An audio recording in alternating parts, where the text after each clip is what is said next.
have the rhino brush. We're going to use it to clean vegetation and stones out of this crack in preparation for our rhino melter. As you can see, almost effortlessly, the rhino brush effectively removes dirt and debris from nasty cracks.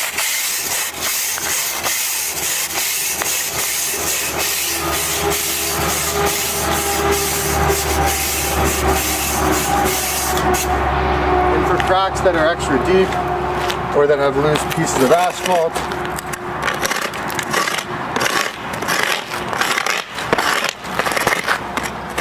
we can use the other scraper to get rid of any hard to get out debris before the crack is sealed.